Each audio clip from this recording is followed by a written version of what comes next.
ناظرین میرے ساتھ لائن پر موجود ہیں کاشف انور صاحب، آپ صدر ہیں Lahore chamber of commerce and industry کے۔ کاشف انور صاحب، آپ کو اپنے پروگرام میں سر خوش آمدید کہتے ہیں۔ پہلے یہ بتائیے گا، جو حکومت نے 170 ارب روپے کا منی بجٹ پیش کیا ہے، اس کے اپنی معاشی جو اکنامکس ہے اس پر کیا اثرات مرتب ہوں گے؟ منی بجٹ کی وجہ سے الٹیمیٹلی مہنگائی ہوگی، ہر چیز بڑھے گی۔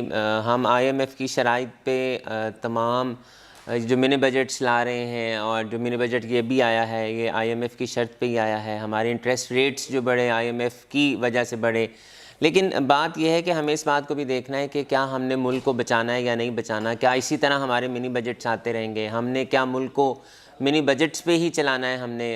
ہم نے کیا کوئی ایسے اقدامات نہیں کرنے کہ ہم آئی ایم ایف کے شکنجے سے باہر نکل سکیں؟ جب آئی ایم ایف ہمیں کہے گا ہم اپنی عوام کا گلا گھونٹتے رہیں گے، جب آئی ایم ایف کہے گا ہم اپنی عوام کے لیے پیسوں کو، چیزوں کو بڑھاتے رہیں گے، جب آئی ایم ایف کہتا رہے گا ہم جینا سفید پوش لوگوں کا مشکل کرتے رہیں گے، تو الٹیمیٹلی اس منی بجٹ سے بھی ہماری عوام بہت بری طرح سے متاثر ہوگی۔ تمام چیزیں بڑھ گئی ہیں، تمام چیزیں بڑھ جائیں گی۔ پیٹرول کی پرائسز آؤٹ آف کنٹرول ہو گئی ہیں، اور جب صرف پیٹرول کی قیمت ہی بڑھ جائے تو آپ کی ہر چیز مہنگی ہو جاتی ہے۔ تو میں سمجھتا ہوں کہ اگر پاکستان کی بقا کے لیے اگر حکومت کو یہ کچھ عرصے کے لیے آئی ایم ایف کی شرائط ماننی بھی پڑتی ہیں، تو حکومت کو یہ عندیہ اپنی عوام کو دینا چاہیے، اور یہ عندیہ دینا ہوگا کہ جیسے ہی حالات بہتر ہوں گے یہ تمام انکریزز جو ہیں، یہ تمام چینجز جو آئے ہیں یہ واپس لے لیے جائیں گے۔ تو الٹیمیٹلی عوام حکومت کے ساتھ ہے، ہم حکومت کے ساتھ ہیں، انشاءاللہ ہم پاکستان کے لیے کام کریں گے اور پاکستان کے لیے کام کر رہے ہیں۔ کاشف انور صاحب، حکومت ہمیشہ بجٹ اور منی بجٹ کے ذریعے جو بھی نئے قانون آرڈیننس لاتی ہے اس کا تمام بوجھ عوام پر ڈال دیا جاتا ہے، اس کا کوئی دوسرا حل بھی ہے؟ الٹیمیٹلی جب آپ کے پاس ریزروز نہیں ہوتے تو ہمیں ریزروز چاہیے، اور جو مشکل وقت آیا ہے پاکستان کے اوپر وہ ریزروز کی کمی کی وجہ سے آیا ہے۔ Lahore chamber of commerce and industry پہلے دن سے یہ شور مچا رہا ہے کہ آپ کیوں نہیں ایسی ڈیکلیریشن اناؤنس کرتے جن کے پاس انڈکلیئرڈ فارن ریزروز ہیں وہ ڈکلیئر کر دیں، اسٹیٹ ان سے پیسے ریکویسٹ کر لیں۔ ہم $1 بلین کے لیے آئی ایم ایف کے پاس اور ڈونر ایجنسیز کے پاس جا کے ہاتھ باندھ رہے ہیں، تو ہم اپنی عوام سے کیوں نہیں ریکویسٹ کرتے؟ ہم کیوں نہیں اس کو 2-3 سال کے لیے اپنے پاس رکھتے اور اس کو وائٹ ڈکلیئر کریں جب 2-3 سال کے بعد ٹائم گزر جاتا ہے؟ ہم کیوں نہیں ایک ایسی ایمنیسٹی اناؤنس کرتے؟ کیونکہ دیکھیں ہمیں پیسے چاہیے ہیں اس وقت، ہمیں ملک کی بقا چاہیے ہے اس وقت، ہمارے پاس سورسز ہیں۔ ہم کیوں نہیں واٹر ریزروائرز کو بناتے؟ ہم کیوں نہیں آلٹرنیٹ انرجی کی طرف جاتے؟ ہم کیوں نہیں سولر کو اور زیادہ فروغ دیتے؟ ہمارے پاس اور بھی ایونیوز ہیں۔ ہمارا $20 سے $25 بلین کی جو امپورٹ ہے وہ صرف فیول کی ہے، کیوں نہیں ہم اسے کم کرتے؟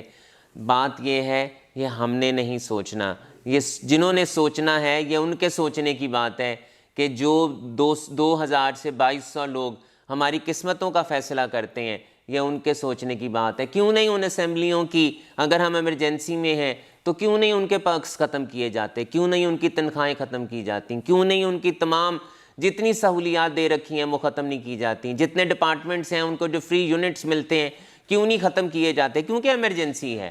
تو ایمرجنسی کے وقت میں ہم سب کو ایک پیج پہ آنا ہوگا، انشاءاللہ حالات بہتر ہو جائیں گے، لیکن جب تک تمام سیاسی پارٹیاں ایک پیج کے اوپر نہیں بیٹھیں گی، جب تک تمام سیاسی پارٹیاں چارٹر آف اکانومی کو سائن نہیں کریں گی، جب تک تمام سیاسی پارٹیاں ہمارے ملک کا، ہمارے بچوں کا اور پاکستان کے مستقبل کا فیصلہ نہیں کریں گی، تب تک نہ پاکستان کے حالات ٹھیک ہوں گے، نہ ہمارے حالات ٹھیک ہوں گے، اور نہ ہی ہمارے بچوں کے حالات ٹھیک ہوں گے۔ کاشف انور صاحب، آخر میں یہ بھی بتائیے گا، اگر آئی ایم ایف سے یہ قسط مل جاتی ہے اس کے بعد ہماری معاشی جو سمت ہے، معاشی حالات ہیں، وہ بہتر ہو جائیں گے؟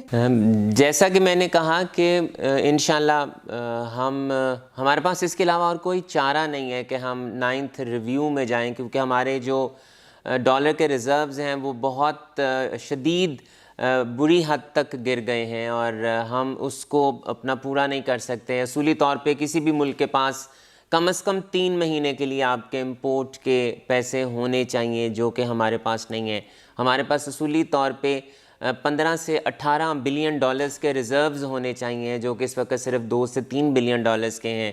ہم امید کرتے ہیں کہ آئی ایم ایف کے ریویو کے بعد جتنے بھی ہمارے ڈونر ایجنسیز ہیں، ہمارے جو دوست ممالک ہیں، وہ بھی اپنے لونز کو ری شیڈیول کر دیں گے، ان کی دوبارہ ایلوکیشن ہو جائے گی۔ ہم نے یہ تو نہیں کہا کہ ہم پیسے نہیں دیں گے، اور نہ ہی یہ ایسی بات ہے کہ ہم پیسے ان کے نہیں دیں گے، لیکن اس وقت مشکل وقت ہے، اس وقت حالات سازگار نہیں ہیں، اور صرف پاکستان کے ہی نہیں، پوری دنیا کے حالات اس وقت سازگار نہیں ہیں۔ تمام اکنامک کرنچز میں تمام ممالک ہیں۔